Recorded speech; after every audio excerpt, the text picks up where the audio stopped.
வணக்கமே நாரிய நட்புகளே, சகோதர சகோதரிகளே, என் அருமை மாப்பிள்ளைகளே. ஏற்கனவே எனக்கு உடல்நிலை சரியில்லை. நான் காலையிலேருந்து எங்கேயும் போகலை. மாத்திரையை போட்டுட்டு கொஞ்சம் தயிர் ஒரு செம்பு வாங்கி அதை மோராக கலக்கி குடிச்சிட்டு பேசாமல் படுத்துட்டேன். இப்போ தான் எந்திரிச்சு பார்க்குறேன், இந்த கேக்கு வெட்டின பிரச்சனை பெரிய பிரச்சனையாக போய்கிட்டு இருக்கு. என் பையன் வீட்டை விட்டு திருப்பி அனுப்பி விட்டான் போல். இப்போ வீட்டிலேயே அவள் கிடையாது, வீட்டை விட்டு கிளம்பி போயிட்டு ஒரு கம்யூனிட்டி போஸ்ட் போட்டிருக்கா. அதையும் நான் பார்த்தேன். நான் என் மகன்கிட்ட பேசினேன். ஏப்பா தம்பி, உன் வாய்ஸ் கேட்குதுங்கிறாங்க, உண்மையா நீ தான் பேசினியா அப்படின்றதுக்கு நான் எப்படி போவேன்? எனக்கு இது தேவையா? அவங்க பண்ணுறது தப்புன்னு சொல்லி ஏற்கனவே 2 தடவை அவங்களுக்கு வார்ன் பண்ணேன். ஒரு தடவை கண்டித்து அடித்தும் பிரச்சனையாச்சு. அப்படி இருந்து திருப்பி என் பையனை, அதாவது அவன் மகனை, என் பேரனை எப்படி அவங்க கூட்டு போய் கேட்க விட்டுறதுக்கு வைக்கலாம்? அவனை என்ன பழக்கத்துக்கு அவங்க கொண்டு போகிறாங்க? அவங்களையும் திட்டினேன், சம்மந்தக்காரமாவையும் திட்டேன், எங்கள் மச்சான் அவரையும் திட்டேன், வீட்டை விட்டு வெளியே போங்கன்ட்டேன், நான் வரும்போது நீங்கள் வீட்டில் இருக்கக்கூடாதுன்னு சொல்லிட்டேன்னு சொல்லி வேறு பேசி முடிச்சிட்டேன். கரெக்டாக இவளுக்கு அடிக்கினேன். இவள் பார்த்தா ஃபோன் எடுக்கலை. காலையில் என்னை கூப்பிட்ருப்பா போல் 10:30 மணி போல். நான் ஃபோனை எடுக்கலை. அந்த நேரம் வீடியோ போட்டுக்கிட்டு இருந்தேன்னா என்னன்னு தெரியல, டூ நாட் டிஸ்டர்பில் இருந்ததுனால ஃபோன் எடுக்கலை. திருப்பி ஆக்சுவலாக நான் அடித்தேன் அவளுக்கு, அவள் என்னை ஏன் ஃபோன் எடுக்கலை. அதுக்கப்புறம் இப்போ தான் பார்த்தேன் ஒரு கம்யூனிட்டி போஸ்ட்டு போட்டிருக்கா. கேக்கு வெட்டினது ஒரு குத்தமாடா, நான் எங்கே போகிறேன்னு தெரியலை, யாரும் என்னை தேட வேணாம் அப்படின்னு சொல்லி போட்டு மெர்சிமா போன மாத்திரம் நான் எடுப்பேன் என்னமோ ஒன்று போட்டிருந்தேன். அதை நான் கூட சரியாக கவனிக்கலை. நான் கேட்குறேன், நீ கேக்கு வெட்டினது குத்தம் கிடையாது, நீ கேக்கு வெட்ட செலக்ட் பண்ண ஆள் தான் குத்தம். எதுக்கு இப்போ உனக்கு யார்? இப்போ அவனுக்கு 2000K வந்ததுக்கு உன்னை கூப்பிட்டு உன்னை கேக்கு வெட்டுன்னு சொன்னானா? இல்லை உங்கள்கிட்ட எதுவும் பணங்கணம் போட்டு விட்டு நீங்கள் நீ உங்கள் சம்மந்தக்காரமாக உன் பேர் எல்லாம் சேர்ந்து கேட்க வெட்டி கொண்டாடுங்கன்னு சொல்லி எதுவும் பணம் போட்டு விட்டானா? எதுவுமே கிடையாது. அவனுடைய காதல் லீலைக்கும் உன்னுடைய காதல் லீலைக்கும் நீங்கள் இருக்கிறவங்கள பூரா முட்டாளாக்கிக்கிட்டு பலிகடாவாக்கிக்கிட்டு இருக்கீங்க. சரி, நான் தான் ஒத்துக்கிறேன்ல, நான் பண்ணுறது தப்பு தான், நான் பண்ணுறது கள்ளக்காதல் தான், இதனால் என் குடும்பத்துக்கு பாதிப்பு தான், என் மையன் கல்யாணத்துக்கு பாதிப்பு தான், எல்லாமே தெரியும். சரி, நானும் ஒரு சில விஷயங்களை முடிச்சு விட்டுட்டு குடும்பத்தோடு சேர்ந்துடலாம் அப்படிங்கிற ஒரு எண்ணத்தில் தானே என் வாழ்க்கையை நான் போய்கிட்டு இருக்கேன். நீ எதுக்கு ரொம்ப ஓவராக போய் எதுக்கெடுத்தாலும் பார்த்தா உன்னுடைய வேலைகள் நீ என்ன பண்ணுறங்கிறது உனக்கு தெரியுதா தெரியலையா? இல்லை தெரியாத மாதிரி எதுவும் நடிக்கிறியா? நான் கேட்குறேன். ஒன்று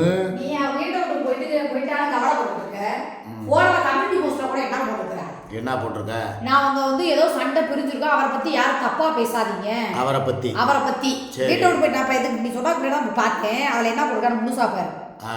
ஒரு கேக்கு வெட்டினது குத்தமாடா, நான் எங்கே போகிறேன் என்ன பண்ண போகிறேன் எனக்கே தெரியலை, ஆனால் நான் எங்கேயோ போகிறேன், மெர்சிமா ஃபோனை மட்டும்தான் நான் அட்டன் பண்ணுவேன், எனக்கு ஆதரவு கொடுத்த உறவுகள் அனைத்தையும் ஒருவனுக்காக அவர் என்னை ஏமாற்றவில்லை, அவரை பற்றி யாரும் இனி தப்பான விமர்சனங்கள் கொடுக்க வேண்டாம், உயிருடன் இருந்தால் உங்கள் கண்முன். இது எதுக்கு தேவை? திருந்துற ஜென்மம் அது. திருந்தாது போல, திருந்தவும் மாட்டா போல, அவள் செய்கிற தப்பு நினச்சி வருந்தவும் மாட்டா போல. இப்போ வீட்டை விட்டு நம்ம நடுத்தருக்கு வந்துட்டோம், இது யாருனால வந்தோம் எதனால வந்தோம்னு உணரல, அப்போ கூட அவரை தப்பாக பேசக்கூடாதான். சரி, நான் கேட்குறேன், உனக்கு தான் வீடு இருக்குல்ல, உன் மகன்கிட்ட நான் எத்தனை தடவை தான் பேசுகிறது? நம்ம பிள்ளைகிட்ட, ஏன் மையன் தான், நம்ம பிள்ளைகிட்ட நம்ம எத்தனை தடவை தான் பேசுகிறது? அவன்கிட்ட போன தடவை நீ ஏதோ ஒரு பஞ்சாயத்து பண்ணி வீட்டை விட்டு நான் வீட்டுக்கு வரும்போது நீங்கள் வீட்டுக்குள்ளே இருக்கக்கூடாது, ஏதாவது ஒன்று அடித்து மண்டையை உடச்சு விட்டுருன்னு சொன்னதுனால தானே நீ வீட்டை விட்டு போனேன். அப்புறம் நான் அவன் கையில் காலில் விழுந்து, டேய் உனக்கு உன் பிள்ளைக்கு ஒரு ஆள் வேணும் பார்த்துக்கிறதுக்கு, எனக்கும் பேரனை பார்க்கணும், அப்பப்போ வந்து போகிறதுக்கும் வேணும்டா, இருக்கட்டும்டா, அவள் பாட்டுக்கு வீட்டில் இருக்கட்டும்டான்னு சொல்லி தானே அவனை கையில் காலில் விழுந்தது நான். உனக்கு அது தெரியுமா தெரியாதா? நீ ஏதாவது ஒரு பிரச்சனையை இழுத்து வச்சுட்டு வந்துடுற, கடைசியில் அதை சரி பண்ணுறது, அதுக்கு சொல்யூஷன் தீர்வு காண்றது எல்லாமே நானாக தான் இருக்கேன். இப்போயுமே அவங்ககிட்ட நான் ஃபோன் பண்ணப்போ நீ வீட்டை விட்டு போனது எதுவுமே எனக்கு தெரியாது. அப்போவுமே உனக்கு நான் ஆதரவாக தான் பேசினேன். டேய், அதாவது நீ எப்படி தெரியுமா, ஒன்று நீ செய்கிறது நீ இருந்தால் பிரச்சனையாக இருக்குது, நீ போயிட்டா வருத்தமாக இருக்குது. சரி, அவள் எங்கே போவா ஏது போவாங்கிற அந்த ஒரு துடிப்பும் பாசமும் எனக்கு தான் இருக்குது.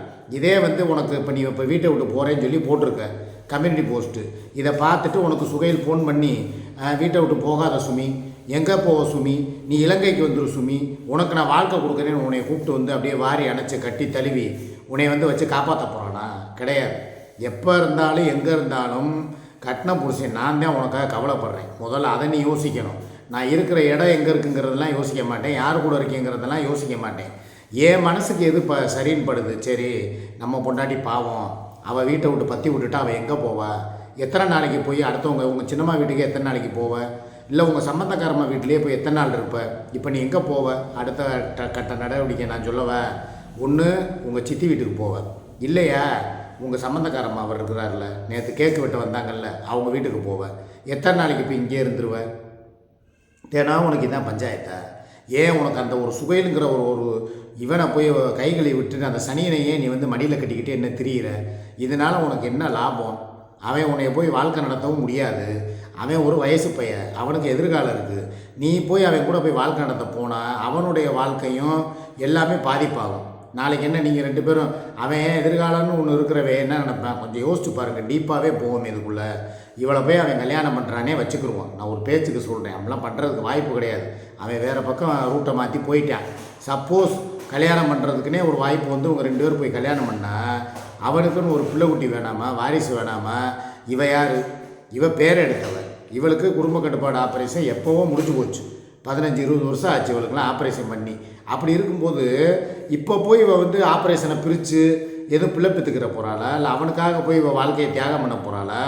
இல்லை அவன் வந்து இவளுக்காக வாழ்க்கையை தியாகம் பண்ணுவானா? ஒன்றுமே கிடையாதுல்ல. நடப்புக்கு வரணும், ப்ராக்டிக்கலாக வாங்க. அதாவது இது வந்து சினிமா கிடையாது. இன்னமும் வந்துக்கிட்டு உட்காந்துக்கிட்டு காதல் கத்திரிக்காய் அதுவும் பண்ணுறது வந்து இப்போ வயசு பொண்ணுங்க வயசு பயலுங்க பண்ணுற காதலே இன்றைக்கி வந்து நிலைக்க மாட்டேங்குது. இன்றைக்கி ஒருத்தியை காதல் பண்ணுறாங்க, நாளைக்கு ஒருத்தியை காதல் பண்ணிட்டு போயிடுறாங்க.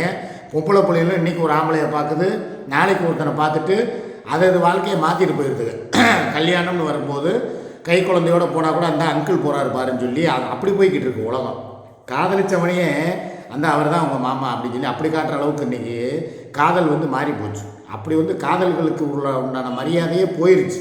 இந்த நிலைமையில் இவங்க 2 பேரும் பண்ணுற காதல் தெய்வீக காதல், புனிதமான காதலை எதுக்கு வந்துக்கிட்டு எவனோ ஒருத்தன் எங்கேயோ ஒரு மூலையில் கிடக்கிற ஒரு எச்ச நாய்க்காக இவன் எதுக்கு இருக்கிற குடும்பத்தை வந்து விட்டுட்டு வீடு வீடாக தெருவா? இப்போ எங்களுக்கு அந்த பிரச்சனை கிடையாது.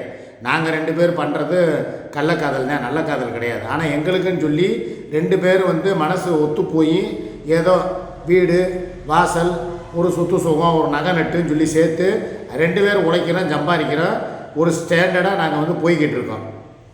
உனக்கு அப்படி இருக்க? நீ இப்போ போய் எங்கேயாவது நீ இப்போ போனன்னா உனக்கு ஆதரவு யார்? அந்த சுகைங்கிறவன் வந்து கொடுக்க போகிறானா? இல்லை அவன் உனக்காக பணம் போட போகிறானா? இல்லை அவன் இவ்வளோ பிரச்சனை ஆகுது. என்றைக்காவது வந்து இப்போ போன தடவை வந்து சுகையில் நான் பிரிஞ்சிட்டோம்னு சொன்னேன். உனக்கு யார் வீடு பார்த்து கொடுத்தது யார்? உனக்கு யார் வந்து வீடு பார்க்க வந்தது யார்? சரி பரவாயில்ல, நீ என்ன சொன்ன? 50,000 ரூபா அட்வான்ஸு, 10,000 ரூபா வாடகையில் கூட வீடு பிடிங்க, நீங்கள் தான் எல்லாத்தையும் கொடுக்கணும்னு சொன்னீல. அதுக்கு நான் சம்மந்தப்பட்டு தானே வந்தேன். சரிப்பா நானே தர்றேன்ப்பா, எல்லாம் பார்த்துக்கிறேன்னு வந்தேன்ல. அப்போ கட்டின புருஷனை கூட மதிக்காமல் இப்போ நீ இப்போ சுகைல்கிட்ட போய் கேளு. இப்போ நான் வீட்டை விட்டு வெளியே வந்துட்டேன் சுகைல், எனக்கு வந்து நீங்கள் பணம் போட்டு கொடுங்க, எனக்கு ஒரு வீடு பிடிச்சி கொடுங்க, என் மையன் என்னை வந்து உங்களுக்கு கேக்கு வெட்டினதுனால தான் வீடை விட்டு பற்றி விட்டுட்டான் அப்படின்னு சொல்லி போய் அவங்ககிட்ட போய் நீ போய் உன்னுடைய பிரச்சனைகளை சொல்லு. யாரை கேட்டு நீ வீட்டை விட்டு வந்தால் எனக்கு தெரியாதுன்னு போயிட்டே இருப்பேன். ஆனால் வெளியே நீங்கள் வந்து 2 பேரும் நடிக்கிறீங்களா, இல்லை உண்மையிலே சண்டை போடுறீங்களா, இல்லை வந்து சமாதானமாக இருந்துக்கிட்டு எங்களை முட்டாளாக்குறீங்களா? ஒரு மயிறு எங்களுக்கு புரியலை. ஆனால் நீ என்னமோ உட்காந்துக்கிட்டு அவன் கேக்கு வெட்டாதங்கிறேன். அவனுக்கு 2K சப்ஸ்கிரைபருங்கிறது ஒரு விஷயமா? அவனுக்கு போய் கேக்கு வெட்டுறேன்னு சொல்லிட்டு இன்றைக்கி வீட்டை பகைச்சிக்கிட்டு பெத்த பிள்ளையை பகைச்சிக்கிட்டு பேரனை பிரிஞ்சு இப்படி தெருவா நாய் மாதிரி பிச்சைக்கார நாய் மாதிரி எதுக்கு திரியிற ரோட்டில்? எதுவும் இல்லாதவளா நீ? உனக்கு குடும்பம் இருக்குது, குடும்பத்துக்கு உண்டான வேலையை பார்த்துட்டு வீட்டில் இரு. நான் வர்றேங்கிறவே நான் வருவேன், எனக்குன்னு சொல்லி அதுக்கு உண்டான நேரம் வரும் வருவேன். இல்லை நான் வராமல் போனால் கூட நீ உன் வாழ்க்கையை நீ வந்து வாழ பழகிக்க. ஏதோ ஒன்று எதுக்கு தேவையில்லாமல் இப்போ வீட்டை விட்டு போனேன்? இப்போ நான் என்னைய இதில் என்ன தெரியுமா தோணுது எனக்கு? வீட்டை விட்டு வெளியே போனதுனால என்னையை வந்து நான் வந்த இடத்துல ஏற்கனவே நிம்மதி இல்லாமல் உடல் ரீதியாக பாதிப்பில் இருக்கேன். நேற்றுலேருந்து நைட்டுலேருந்து சொல்கிறேன், தலைமையில் சத்தியமாக எத்தனை தடவை பாத்ரூம் போனேன்னு எனக்கே தெரியல. தூங்க எந்திரிக்க படுக்க போக கக்குஸுக்கு போக வர திருப்பி போக வர தூங்க திருப்பி தூக்கமே இல்லை நைட்டு பூரா. இந்த இப்போ வரைக்கும் பாருங்கள், ஒரு நேற்று கூட போய் எங்கே ஐந்தருவியில் போய் வீடியோ போட்டோம், விழாக்கு எடுத்தோம், சும்மாவாவது ஒரு ரவுண்ட் அடிச்சுட்டு வந்தோம். இன்றைக்கி காலையிலேருந்து இந்த என்னை வா வெளியே வா போவோம் கூட்டு போனுக்கிட்டே இருக்கேன். நான் இப்போ வரைக்கும் நான் போகலை, உடம்பு சரியில்லாமல் நான் இங்கே உட்காந்துக்கிட்டு இருக்கேன். இன்னும் பாருங்க என் முகத்தை பாருங்க, நான் என்ன குளிச்சிருக்கேனா இல்லை மூஞ்சி கழுவுனேனா? ஒன்றுமே கிடையாது. ஏன்னா என் உடம்பு கண்டிஷன் எனக்கு தெரியும். நான் சாப்பிட்டதை எடுத்து இந்த மீனையும் கறியவும் ஒன்றா தின்னது எனக்கு ஒரு மாதிரி வகுத்தால் பிடிங்கிருச்சு. என் வாழ்க்கை இப்படி போய்கிட்டு இருக்கு. ஏற்கனவே இந்த பிரச்சனையே எனக்கு இதாக இருக்குது. இன்றைக்கே சாயங்காலம் ஊருக்கு போகலான்னு சொல்லி கிளம்புப்பா அப்படிங்கிறேன். அவள் இல்லை 3 நாள் இருப்போம்னு சொன்னீங்க, இப்போ இப்போவே கிளம்புறோங்கிறீங்கன்னு சொல்லி அவளுக்கு எனக்கு சண்டை ஓடிக்கிட்டு இருக்கு. நீ என்னடா ஒரு பக்கம் உட்காந்துக்கிட்டு பிரச்சனைக்கு மேலே பிரச்சனையை ஏன் அப்படியே உருவாக்கிக்கிட்டே இருப்பீங்களா? வீடான வீட்டில் இருக்க மாட்டீங்களா? இங்கே பார், நல்லா கேட்டுக்க சுமி, உனக்கு ஒரு பிரச்சனைனா கடைசி வரைக்கும் வந்து நிற்க போகிறது நான் தான். இப்போ நீ வந்து வீட்டை விட்டு வெளியே போயிட்டேன்னு சொல்லி நீ வீடியோ கம்யூனிட்டி போஸ்ட்டு போட்டால் அதை பார்த்து வருத்தப்பட போகிற ஒரே ஆள் நான் தான். என் மகனோ இல்லை வந்து வேறு உன் சின்ன மகனோ இல்லை என் பேரனை கூட வந்து அப்பே இருக்கேன் அம்மா இருக்குது அப்படின்ட்டு அவன் பாட்டுக்கு அவன் பிள்ளை அவன் பார்த்துக்கிறேன், விவரம் தெரியாத பிள்ளை. ஆனால் என் கூட நீ வாழ்ந்த 25 வருஷம் வாழ்க்கைக்காக இப்போயும் நான் உன்னை நினச்சி நான் தான் கவலைப்படுறேன். இப்போவும் சரி என்னவோ எங்கே போனாலும் என்ன ஆனாலும் சொல்லி நான் தான் துடிக்கிறேன், நான் தான் பதறேன். நீ என்னடானா உட்காந்துக்கிட்டு அசால்ட்டாக உட்காந்துக்கிட்டு தேவையில்லாமல் எங்கேயோ இருக்கிற ஒருத்தனுக்காக வீட்டை பகைச்சிக்கிட்டு எண்ணெயை பகைச்சிக்கிட்டு குடும்பத்தை பகைச்சிக்கிட்டு கேக்கு வெட்டுறேன், மயிரை வெட்டுறேன், மட்டையை வெட்டுறேன், புண்ணாக்கு வெட்டுறேன், புடலங்காயை வெட்டுறேன்னு சொல்லிட்டு ஏன் உனக்கு இந்த பேச்சு?